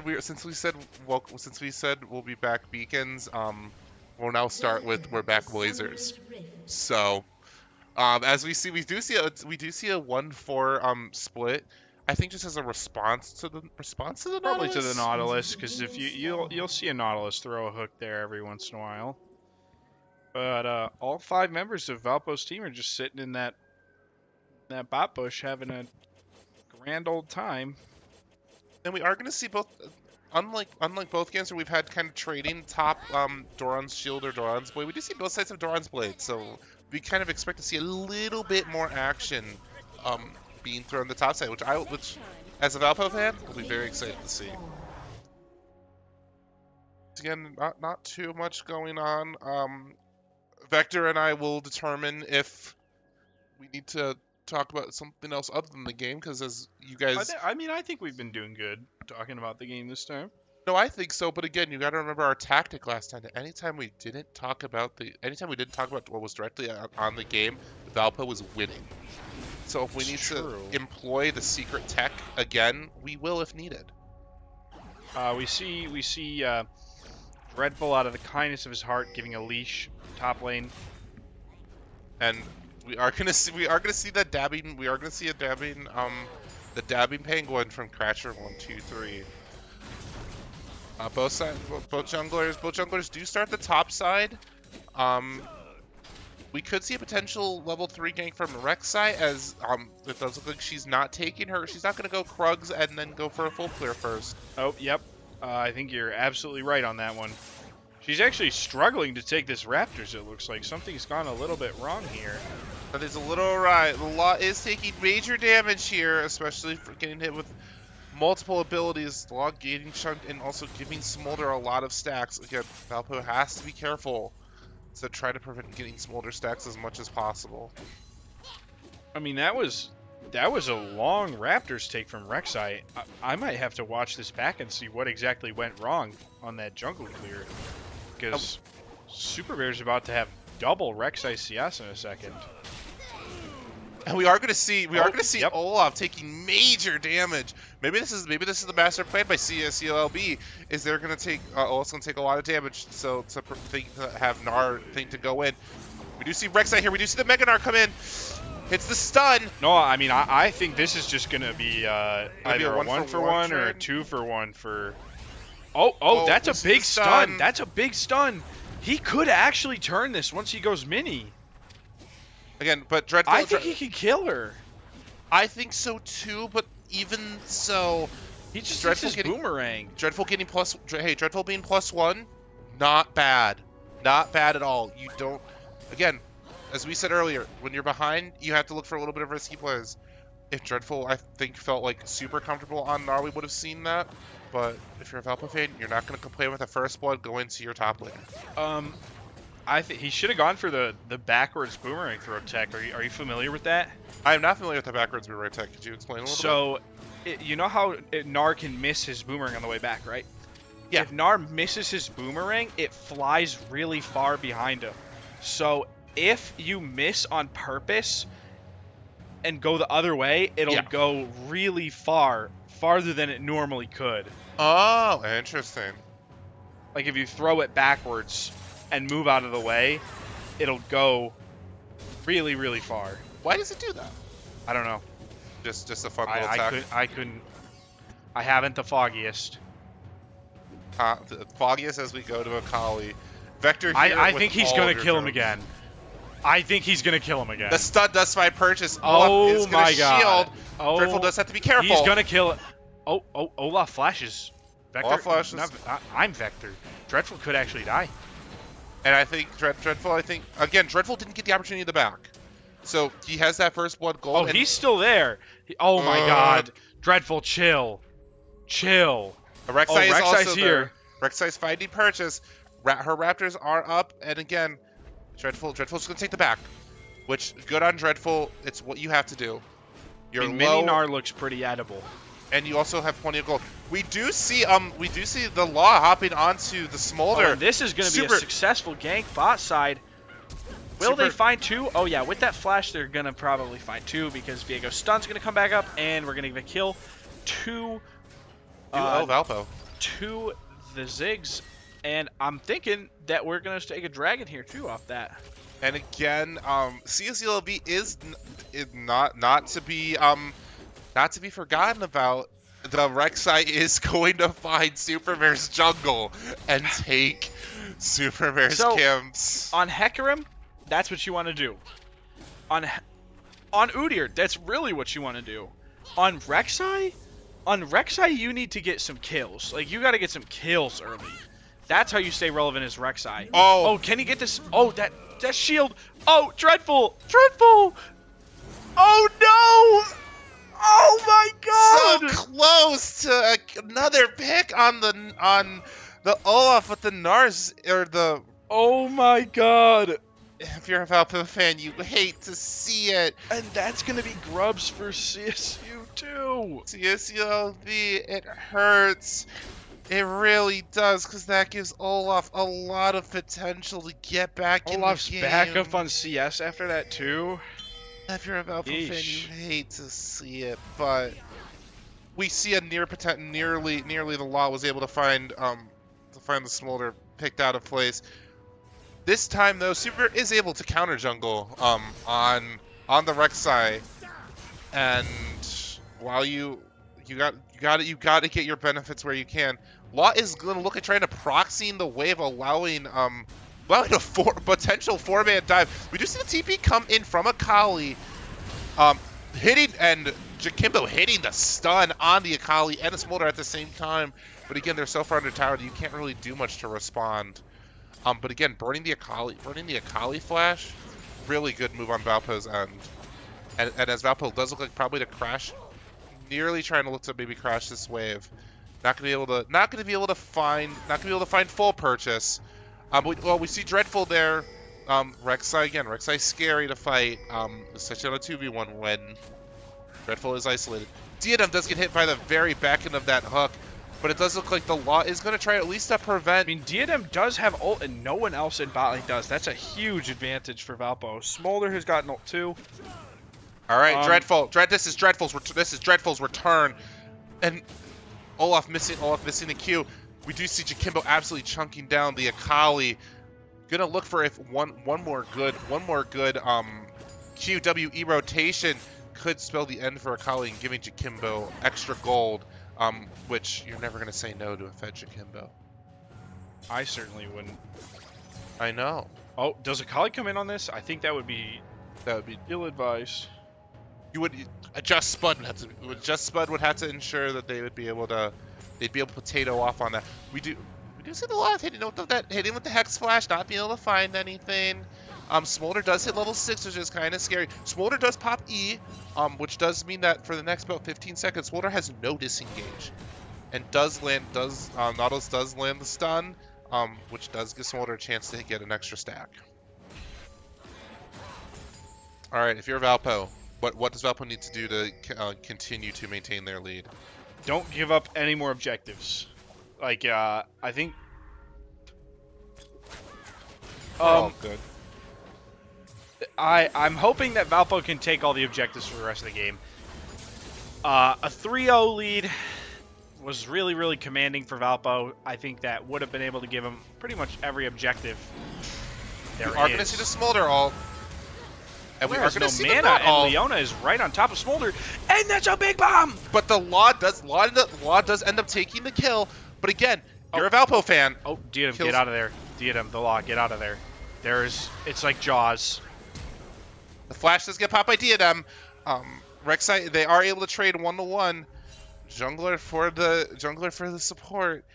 Technically a better trade to CSULB. But again, not necessarily something super bad. Jakimbo, I think, is going to look to try to do some major damage to this tower. Maybe even try to get the full pick on the Akali there. Dreadful does pop, just transform in the Mega Gnar. But Olaf is forced to take it back here. So Dreadful could look to probably get a turret plating and just just continue to maintain his slight lead that he has over Olaf. Dragon is spawning in 45 seconds.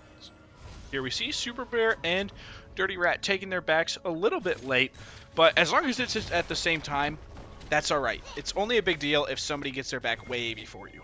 I was gonna say, Valpo is, I think, maybe looking to potentially trade, or no, they're going for grubs. Valpo's gonna look for grubs here with Leona clearing the vision. Nautilus is clearing vision in the bot side, so it does look like we might have. It might be a 1-to-1 dragon and 1-to-1 grubs, which I know we don't want to give objectives, but trading 1-for-1 is definitely not a bad thing.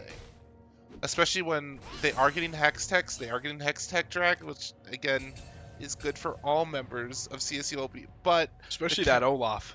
But that Countech also not definitely being something to not squander as extra tenacity and spell shield. And CSULB is able to with a Q on the Void Grub is able to find I mean, a pick. That's crazy. Voidlings only come at 5, right? Yes, I think it's 5 and 6 now. It does hurt if you're a Valpo fan, being honest. We do see that Diadem. Yeah, Diadem needs to clear this wave. And he does manage to clear the wave just before Rek'Sai comes under turret range. Rek'Sai's going to drop turret aggro with that ult, but Dreadful is here. I don't know what he can actually do with him being so small right now. Oh, but he's chasing on the Nautilus, finds one, sidesteps the Smolder Q, finds Smolder. He's going to be big in a second. He finds the triple, and Dreadful has more than made up for his crime committed against the Olaf earlier. Dreadful making almost a near 0 for 2 for Valpo into a 2 for 0, and Jakimbo able to find the person on the Are they going to get this turret here with the Ziggs passive? They have to get the turret. They are going to take major damage topside, as no one is going to be able, as we do see Jakimbo does have to respond. He might get this one too. Jakimbo doesn't have ult. Oh, he's got no ult. He's got no ult. Absolute amazing round of communication from Valpo in order to pull off that play. Valpo is now 4,000 gold ahead at just about 13 minutes.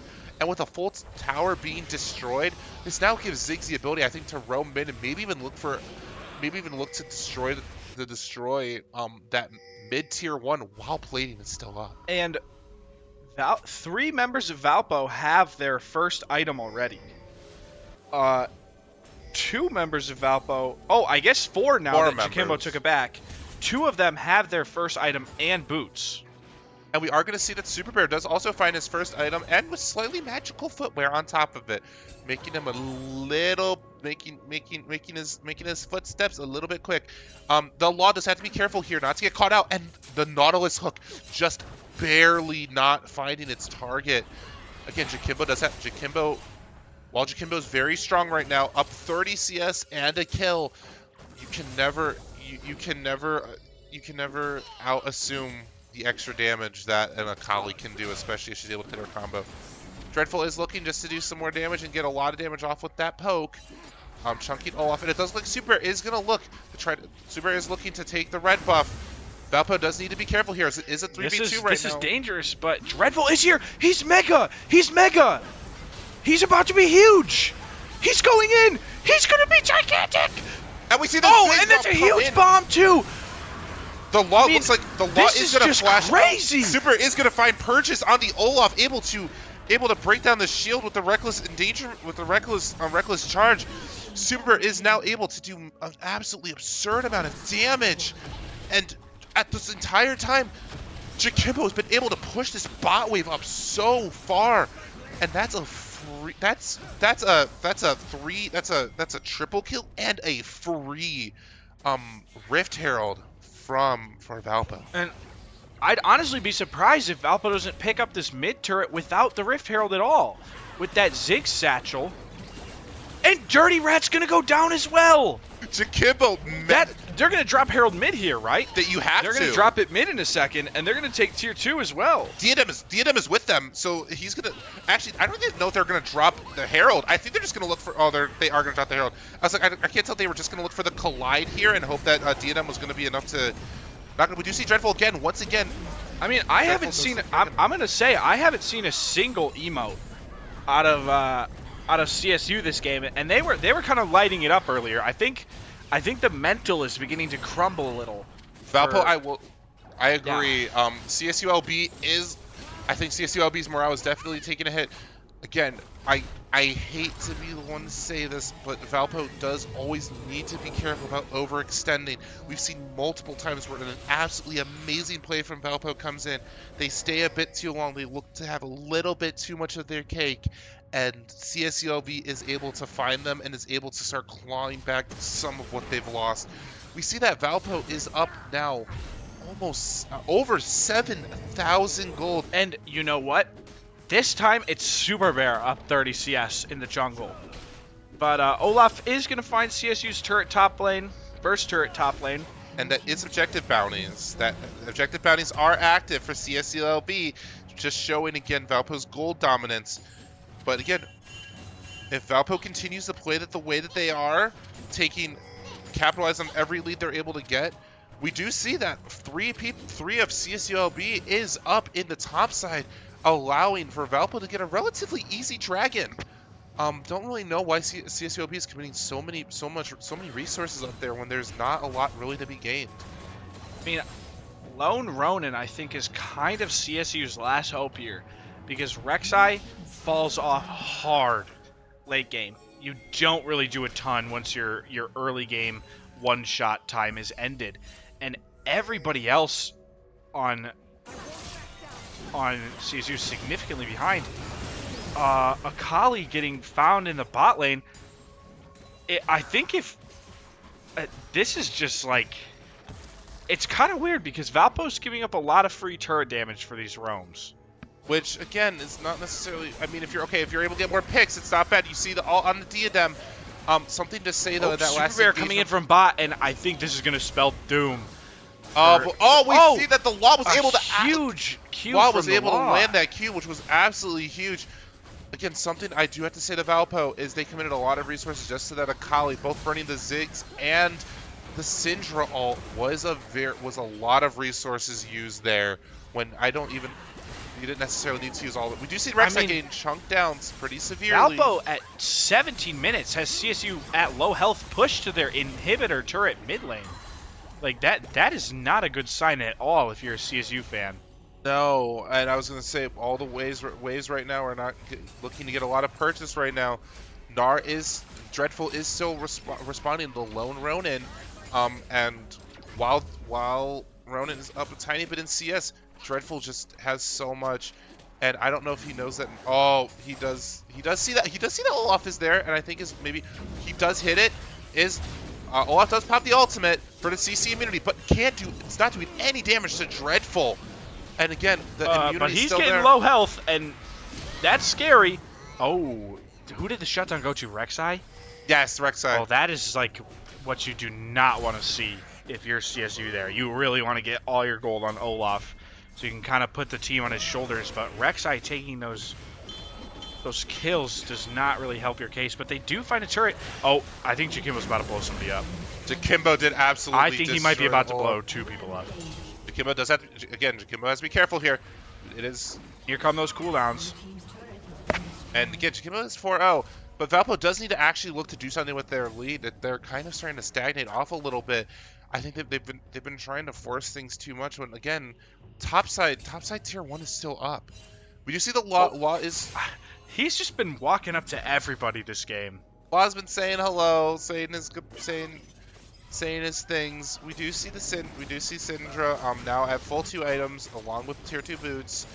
But again, Diadem playing smartly. But again, Valpo just has to continue to maintain their lead and increase it wherever they can. They've now made a few plays now where they're starting to play a little bit recklessly. And unlike Olaf, you're not looking for a reckless axe there. You're looking to be very cautious with how you're trying to continue to increase your lead. It's funny that Nar, who's basically an ancient little animal creature, is one of the characters that takes the most thinking and planning to play properly. I just think that's kind of funny. It's always interesting when you think about it. Valpo is showing 4 people topside. It does look like they are. Yeah, they're looking to get this turret. They're trying to force this tier 1 turret. They do got to be careful as CSULB is able to respond. We do see Diadem is there as well. But again, no purchase actually being found by anyone on either team. Again, Law Super does have to be careful here, as again it is one good Nautilus hook or ultimate one good Nautilus hook or one good Leona Q could spell disaster for either one of these teams. I mean, I think they've pushed him back now that the bot lane and Super Bear are here. But, I mean, Olaf just seems to always find a turret to start smacking this game. Which, again, if you're CCLV, you like that. If you're Valpo, not so much. Like Valpo really needs to look for one of these 2 objectives. Because you either go Dragon, because Mountain Soul's really, really awesome for Valpo this game. Helps a ton against the Olaf especially, because if you just stack a bunch of armor, he's much less effective at killing you. But they're all grouping around either one. Valpo, I think Valpo getting lost with some lack of comms right now. If I had to guess, everyone's just so focused on what they have to do. The team itself is not focusing that much on what they need to do. We do see that Smolder at 21 minutes does ping that they are at 156 stacks, looking to be on pace for probably about a 25-minute Q3. We do see Syndra is top, so trying to respond to the Akali. We do see that the stun does find purchase on the Akali. Oh boy! Wow, that's gross. That's absolutely disgusting. Syndra being able to find that purchase, and it does look like Valpo is going to be on that dragon.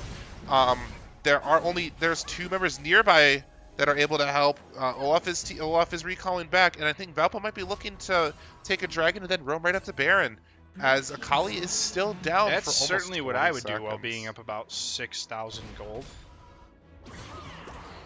Dreadful, yeah. Sorry, Jakimba trying to find purchase on somebody, not being able to find anything. The Law is able to find Law is able to start finding purchase and start an engage. However, again, the finding the stun on Jakimba, but there's nothing to follow that up here. But again, they're chasing Smolder down, but I think they should just turn around, take their Baron. Oh, they may be looking for an ult. They may be looking at Olaf here. At Olaf here. Oh, Olaf has pop ult too. Is out.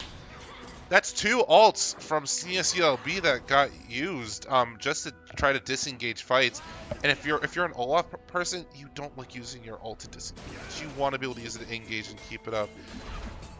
We do see that Olaf does not have a way technically to get into a team fight if Valpo starts to try to force one, but Dreadful does.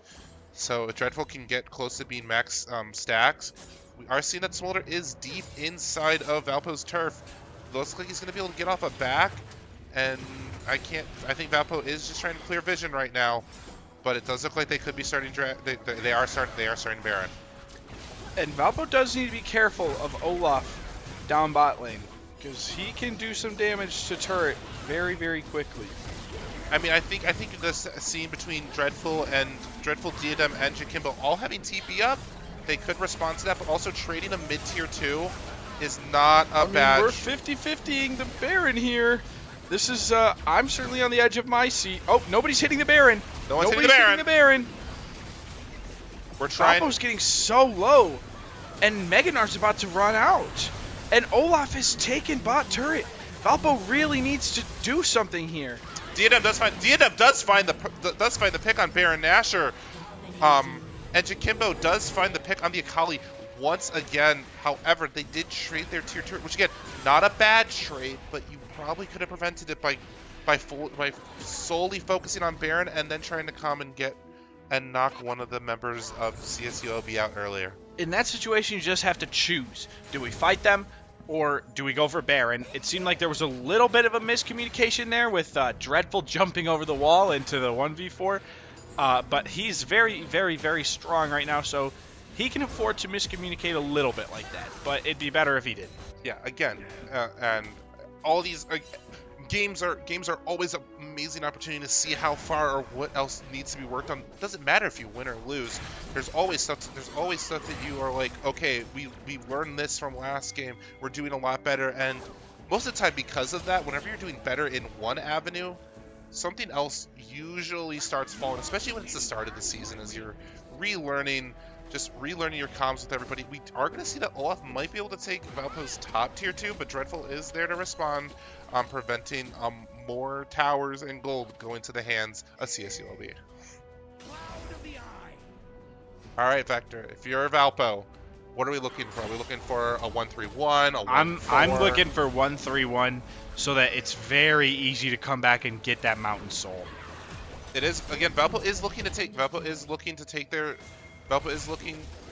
bot tier 2. Dreadful does have to be careful. We're going to see the first 1v1 in a little while here. Rek'Sai is nearby. Dreadful does have to be careful. We do see that we do see the CC immunity, and Olaf is starting to get dangerous. Yeah, I think Olaf just kind of realized that was his chance when Nard didn't have his Mega Form available, and he can hit a slow and just kind of run down the little guy. That's when it's Olaf's chance to win that 1v1. So Valpo down 4-5. Jakimbo being up 6-0 and about 30 CS above the Akali is definitely a main carry. We definitely don't have to carry out none of them, honestly. Valpo players can be carried out as a non-carry. Diadem to be able to push towers is super strong. We do see though that Dragon is up in 40 seconds, and this is Soul Point.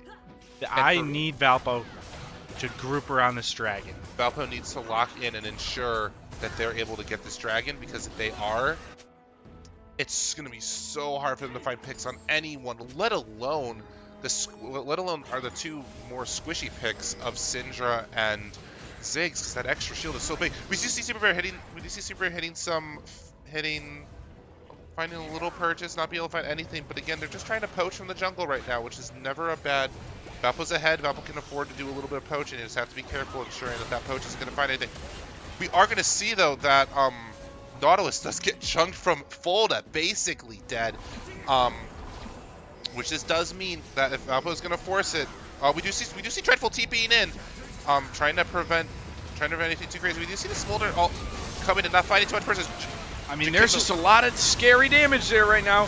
Dreadful, Jakimbo going down. I mean, people are dying. There's so much going on. They need to get just Spud, though. Super Bear is nearly...